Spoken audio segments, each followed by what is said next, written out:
Hey, ladies. Hope everybody is doing well today. Welcome to Black Women Making Money. And our discussion today is all about starting and hopefully growing that successful business in 2023.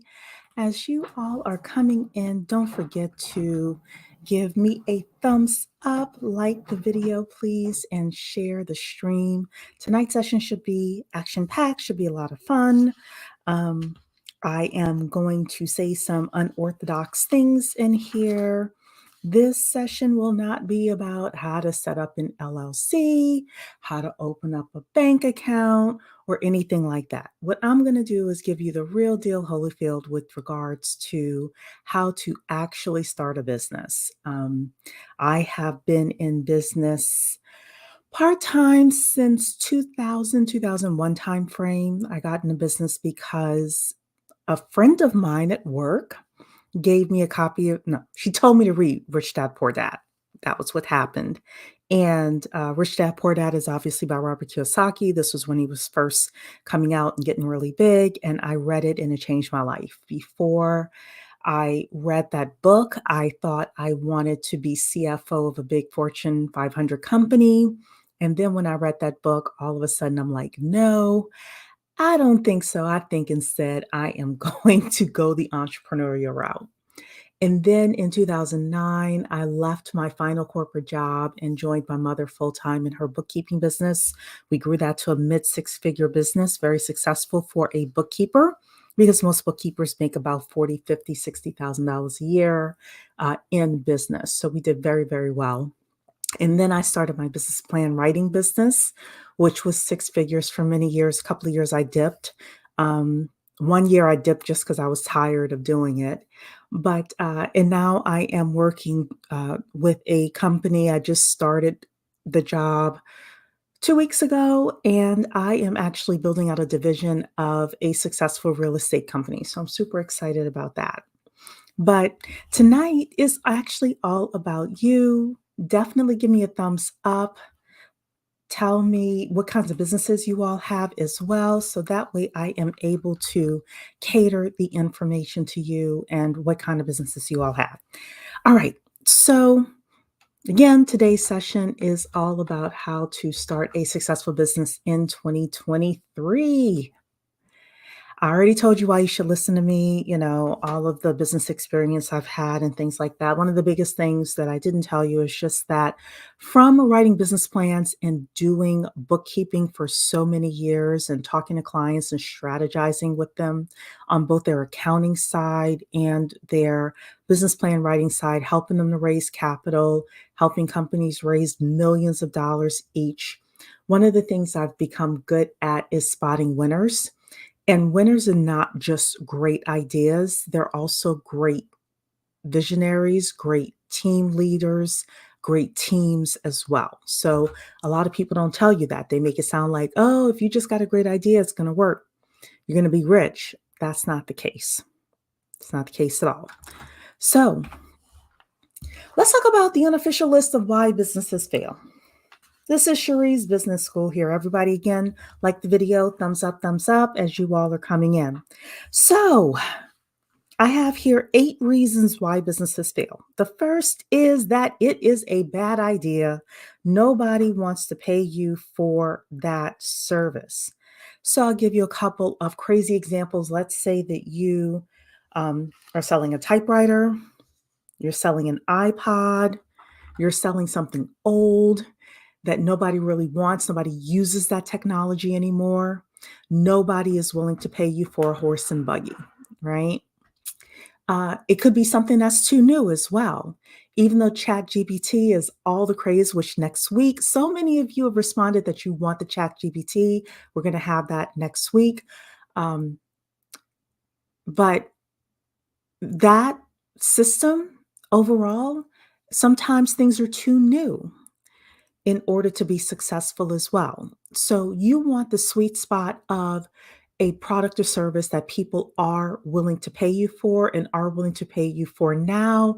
And I would say for the next, 5 to 10 years. One of the reasons why I got out of business plan writing is because I saw the AI coming with writing. And I said, oh my goodness, let me try to transition to something else early enough so that I don't get caught up in people, starting to use the technology a lot. And I think that that's going to happen a lot with business plan writing in the next 5 years. So I want to transition early enough. Hi, Joyelle. Hello. Computer and Coin. Good evening. Good evening. Okay. So that's number one. Number two is people who have money don't know who you are. People are buyers. The buyers that you need to actually engage with, they don't know who you are.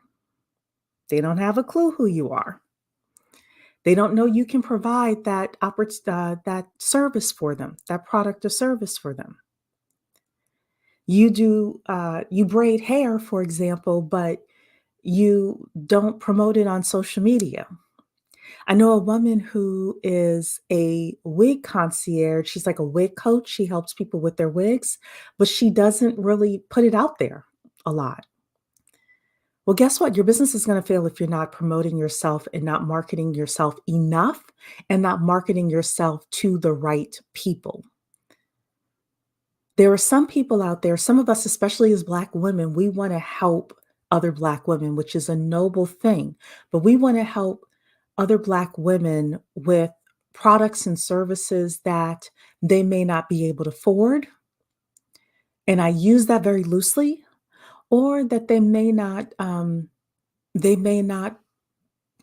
if they have children, they may not find it as a priority at the time for whatever reason, right? So one of the things that if you ever watch the movie The Wolf of Wall Street with Leonardo DiCaprio, it was based on a guy named Jordan Belfort. And he says that you have buyers and non-buyers, buyers and non-buyers. And a lot of times, a lot of us waste too much time with non-buyers and not enough time with people who have the money, the capacity, and the desire to purchase the product or service that we have. So that's number two. Number three is, I already hinted to it before, you're not talking to enough buyers. You're not talking to enough people. You may have found one or two people that want your service, but you need 200 people to buy from you in a year in order for you to be successful. Well, if you need 200 people to buy from you a year, you may need to talk to, and I put talk in loose terms, talk to 1,000 people in order to get those 200 people that actually pull out their credit card and purchase from you or hit your Cash App or whatever it is. You're not talking to enough people. This is the one thing that Grant Cardone says that I agree with. He said, you got to talk to enough people. You got to get the message out there enough. One of the things within the company that I'm working with now, and my boss is he's very much on board with this. I said, we need omnipresence. Omnipresence is a word that Grant uses all the time. It means that we need to dominate the marketplace. If you do braids in your neighborhood, does everybody know in your neighborhood that you do braids? Does everybody know in your church that you do braids? Does everybody know in your kid's school that you do braids? If not, you're not talking to enough people. Again, this is the unofficial list. Everybody, please thumbs up the video as you are coming in. Number 4, let's be honest, ladies. Some of us are not putting in enough time, energy, or focus into the business. We say we want the business, but the time and the energy and the focus is not going into the business. We should turn off social media and focus on doing, certain things in our business, and not just administrative tasks, but actually marketing tasks, but we're not doing it. Because sometimes it's easier to just get on social media and listen to something that doesn't require a lot of brain cells, especially if you're already working a 9 to 5 and then you're doing your business on the side. But part of the reason why so many businesses fail is that the owners We, the owners, are not putting in the time needed in order to be successful. And I've been there too. I've been there too, where I'm like, I know I'm not making as much money as I could because I'm not putting in the effort. And you got to be honest about that. Number five, some of our businesses fail because we're unable to recruit good people. We're unable to recruit the right people within our businesses in order for our businesses to be successful. Some of you may want to open up a restaurant, for example, or something like that that requires a team. Being a recruiter and recruiting good people and finding good people and training good people, I know so many people who think that it's easy. Just hire a VA and put them in. Just hire an operations manager and put them in. Let me tell you, as somebody who has hired people, hiring people is not as easy as some of these gurus on YouTube make it seem. It's actually kind of tough to find good people. And if you really talk to the gurus on YouTube, behind the scenes, they'll tell you, yeah, I had to go through 10, 12, 14 people before I found the right person. This is a very true thing. Number six, the sixth reason that on my unofficial list that businesses fail is a lack of structure and systems. We don't have the right structure. And I'm not talking about LLC versus corporation. I mean like structure in business. Like if you have kids, your kids go to bed at 8:30 every morning. They're up at 7 a.m. every morning. They sorry, 8 they go to bed at 8:30 at night. They are up at 7 a.m. They have, a regimen for school, and then when they get home from school they do their homework and they have playtime or whatever it is. Well, the same thing works in our business as well. Our business has systems. One woman I know who made $600,000 a year, she very successfully started cleaning businesses, commercial cleaning businesses, and then taught other people how to do it. She had systems for every day of the week. On Monday, there were certain things she did within her business. On Tuesday, there were certain things she did within her business. On Wednesday, there were certain things she did within her business. She also had a system for finding clients. She had a system for onboarding clients. She had a system for doing her accounting. Businesses require systems. Yes, everybody, please like the video and share the live. The number seven reason that businesses fail, this is one you hear oftentimes, but I'll put a spin on it, is that people run out of cash. They run out of money. Now, I'm going to put a caveat in here and say a lot of people think they need money in order to start a business. And if you are starting any kind of a service business or you are starting uh, a business, like you want to do something on Fiverr, you want to do something on Upwork, you want to sell your consulting services, um, you want to sell a webinar or a course or something like that, money should not be in the way of starting any of those businesses. I know a lot of people will tell you before you start a business, have an LLC, have a C Corp, have an S Corp.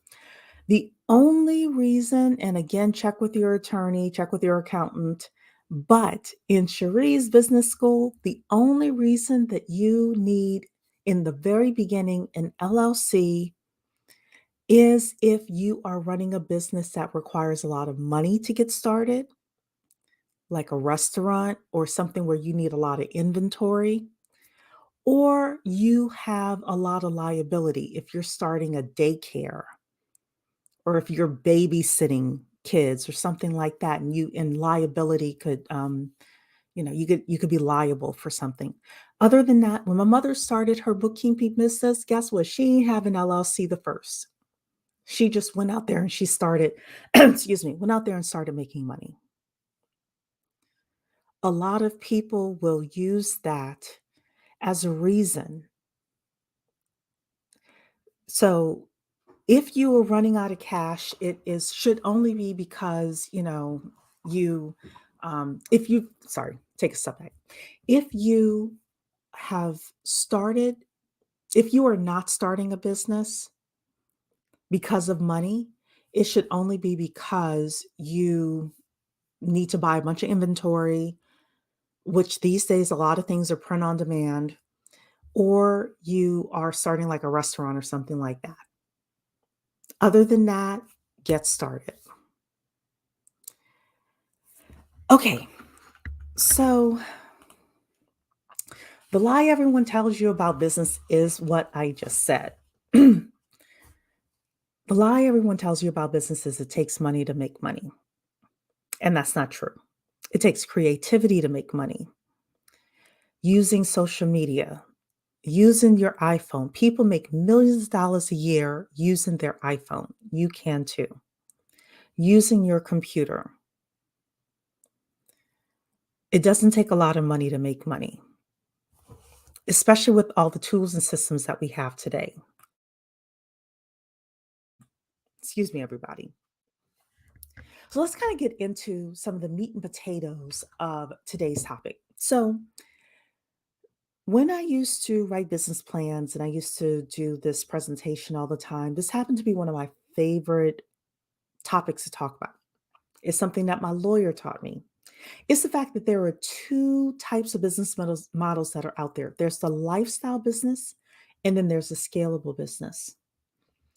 The lifestyle business model is it's a small business that you want to have. You want to work from home, you are a stay-at-home mom, or you are a mom that homeschools, or you're a single woman like myself, but you want to make a couple $100,000 a year, and you want to be able to have weekends off, and Martin Luther King Day tomorrow, you want to have that off, and you want to enjoy life, and you're okay with making a couple $100,000 a year. That's a lifestyle business. A scalable business is when you are looking to have a ton of customers and big profits. If you want to build up a super huge business in order to sell it one day, if you want to have franchises all over the place, if you want to license your business model all over the country or the world, if you want to sell a gazillion pieces of merch, then you're looking at having a scalable business. Now, I will tell you this, both are okay. Neither one is right or wrong. It depends on you which model you want to follow. But here's the thing, the model that you follow will determine the choices that you make in your business. If you want to start a scalable business, you will make certain decisions early on to see that business become scalable. You may raise money, for example. You may take out a bank loan. You may do other things, hiring people, hiring a lot of people, getting commercial real estate, for example, if you're doing a scalable business. With the lifestyle business, you may make certain decisions as well. You may say, hey, you know what? Um, that big client, I don't want to take that big client. I want to keep a nice small boutique business. You're going to make certain decisions based on the type of business model that you have. So the key is to build systems. The key is to build systems. That's the key to starting a successful business in any year, is to build systems. And where this comes from is a guy named Michael Gerber. He wrote a book called The E-Myth Revisited. I definitely suggest you get it. Everybody, as you're coming in, please like the video. Please share the live. The key is to build systems. And what we're going to go through today is a little bit of the systems that you need to build. So I went to a conference years ago called eWomen Network. And the conference was in Dallas, Texas. I'll never ever forget it. eWomen Network at the time was like a huge women's networking organization. And this guy, Michael Gerber, came to be the keynote speaker. And he was the last speaker of the entire conference.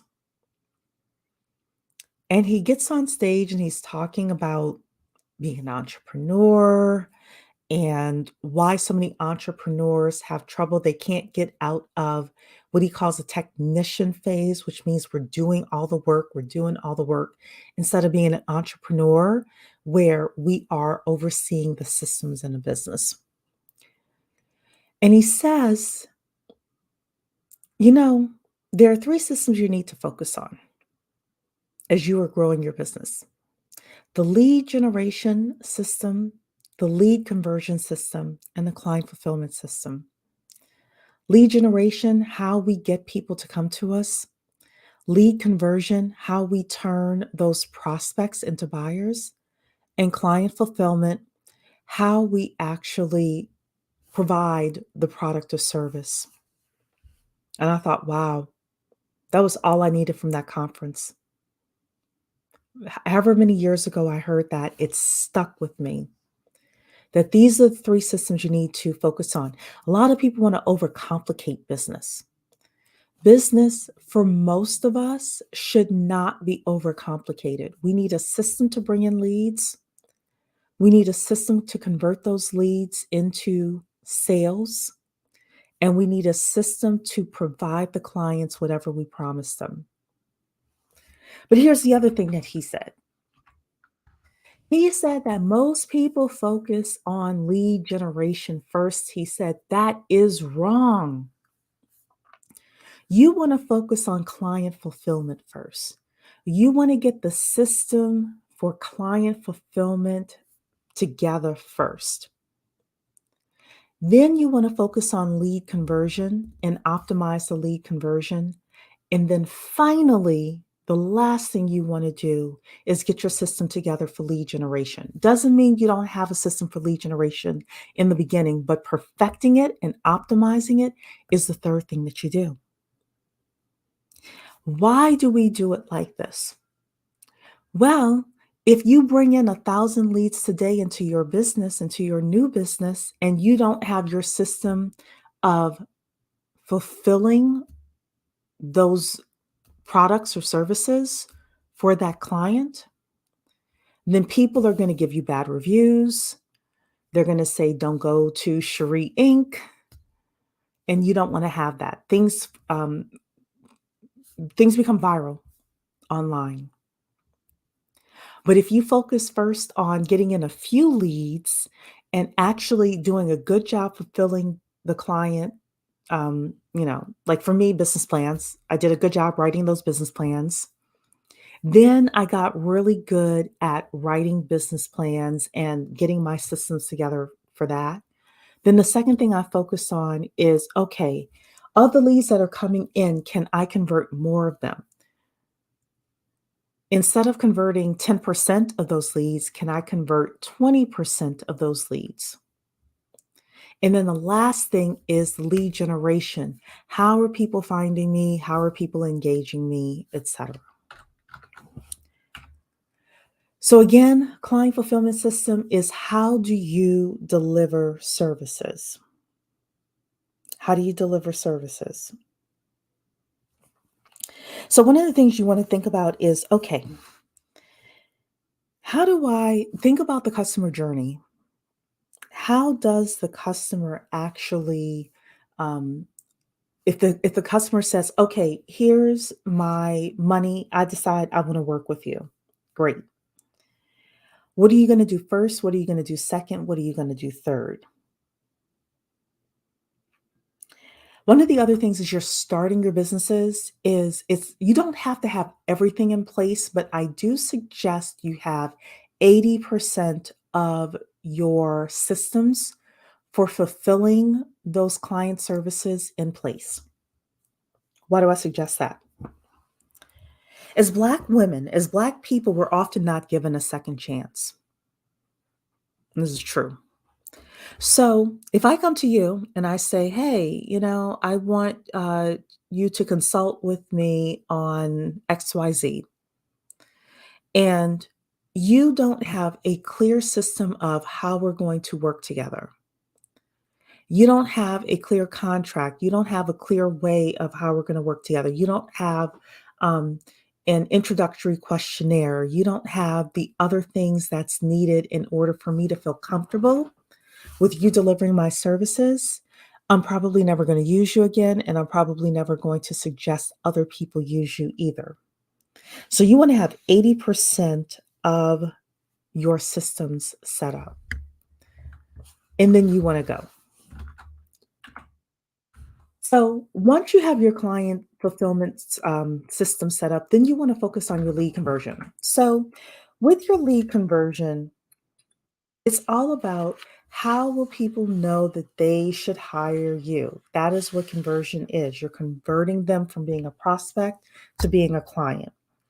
In my business, one of the things that I did in my business plan business was I had samples of business plans on my website, and people were able to read them. Other people may have testimonials on Google or Yelp or your social media channel or videos. You may have references that people are able to call.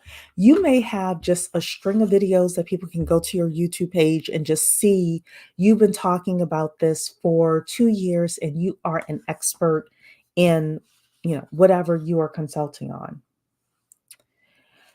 Also, in the beginning, just talk to people about how you would approach the project. Well, you know, Mr. Client, if I'm working with you on this project, I'm going to do A, I'm going to do B, I'm going to do C. You'll oftentimes be surprised how people will feel comforted with just knowing how you're going to approach their products or service. Their service. The final thing is the better you are able to communicate what you're going to do and how you're going to do it, the more leads you will convert. This is why scam artists do so well. They do well because they have the gift of gab. And if you don't have the gift of gab, don't worry about it. Instead, you need to practice when somebody talks with you with regards to the product or service you're offering. How are you going to answer them? What are you going to say to their objections? How are you going to answer the frequently asked questions in a way that is clear and concise and people can understand? Because a lot of your ability to convert leads is in confidence, in the confidence that you have. So then once you get your lead conversion together, then you need to focus on lead generation and focus on it hard. So when I was a business plan writer, in about 2015, I kind of really got serious about putting my foot on the gas and I started looking around at, okay, what's the best way for me to get clients? And at the time, LinkedIn was getting really, really big. People were finding me through LinkedIn and Google. So the first thing I did was I focused on LinkedIn. And I hired a guy for like $200. He helped me really create a strong LinkedIn you call it profile. Best $200 ever spent. I probably have made $500,000 off LinkedIn. Well, that may be exaggerating a bit. Maybe 300,000 off LinkedIn and people finding me. The way people find you may be different from how they found me, but you do want to focus on how people are going to find you and what you need to say to them to get them to either pick up the phone and call you, come to your website, whatever it is that you are doing. So your lead generation system. This is from a guy named Dan Kennedy. He talks about market, message, and media. Your market is your who. Number one, who you need to think about is who has the money to pay you and who wants your product or service. It's got to be both. They may really want your product or service, but if they don't have the money to pay you, they're a waste of time. Everybody, please like the video and share the live as you're coming in. So you do want to think about your market. You want to think about your message as well. That buyer, what message do they need to hear in order to come to your website, in order to come to your social media page, in order to come into your shop if you have like a physical location? What message do they need to hear? This is a time when you could do some creative theft as well. Don't do it within your local area, but let's say you have a storefront. Look a couple of states over to the hottest place where people are going. What are they doing? What's their message? Who are they targeting? And a little creative theft. If you're doing something online, look at your competition. Don't just look at your direct competitors, look at some of the indirect competitors and see if you're able to creatively, they call it creative theft, but you don't want to plagiarize, but you want to be inspired by successful companies in your genre. So what's your message? And then the media is how you get the message out there. And it's not just social media. Is it YouTube? Is it Clubhouse? Is it LinkedIn? Is it TikTok? Some of you still need to be on traditional TV or radio. Some of you should buy ads and podcasts. Some of you should pay to be sponsors for events. Based on the market that you have, the people that you are targeting, that will tell you a lot about the media that you should go to in order to get your message in front of your target market. Now, when you are starting your business, you may not have the money or you may not want to necessarily spend a ton of money in order to get in front of people.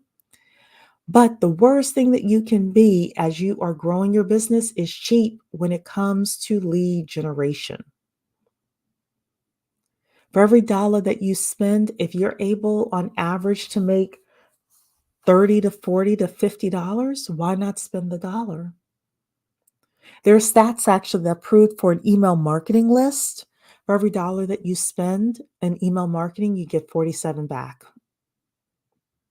For every dollar you spend emailing your email list and nurturing that list, you get 47 back. I think it's 42 to 47.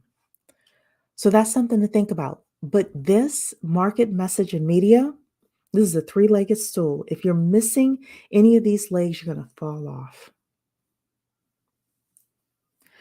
The other thing here I wrote in my notes is that you want to be the one and only option that people think about in your marketplace. For me, I wrote business plans. A lot of people didn't know any other business plan writers. It was a great market to be in.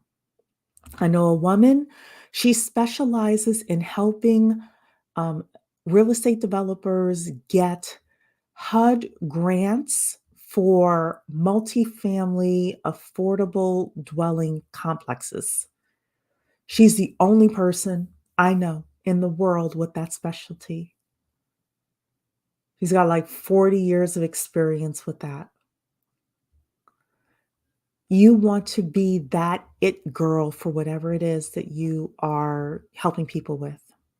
Everybody, again, please like the video and share the live as you're coming in. I only have a couple of slides left. So you want to do the math, ultimately. You want to know how much money you want to make. So let's say I, as a business plan writer, I want to make $100,000. Each of my business plans are $3,900. That means that I need to have 25 clients. I need to sell 25 plans per year. Great.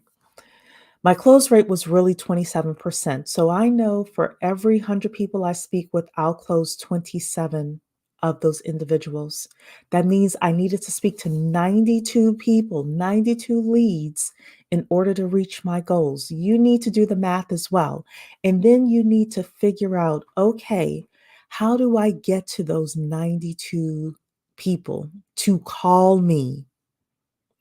to say, hey, Cherie, I need a business plan. Hey, Cherie, can we talk about what it is that you do? Hey, Cherie, can I see your samples? You want to understand this as well. That way, your lead generation gets super crisp on what it is that you are looking for and what you want to accomplish. And finally, you want to follow your systems until they are profitable, until you know you need to change them. The best businesses have the best systems. They have a lead generation system, they have a lead conversion system, and they have a client fulfillment system. We talked about atomic habits a couple of months ago, and we talked about atomic habits for wealth builders. And one of the things we said is you don't rise to the level of your goals, you fall to the level of your systems. Your business is only as strong as the systems that you put in place. Your business is only as strong as the people and the systems you put in place. And you need to figure out how to turn it into a well-oiled machine. And if you can do that, you can go beyond my 100,000. You can break 1 million, 10 million, 100 million, and you can have a successful business in 2023 and beyond. Or you may choose to stay small. Some of you are just looking for a little part-time thing. You want to pay off some debt. You want to buy a house. You want to go on vacation. You're looking to make 20, 30,000 a year part-time. Get your systems together. Make it work. So that is tonight's conversation. I hope you all enjoyed yourself. Don't forget to thumbs up as you are leaving the building. And next week, I will hope to see everybody next week for the ChatGPT conversation. Have a great evening.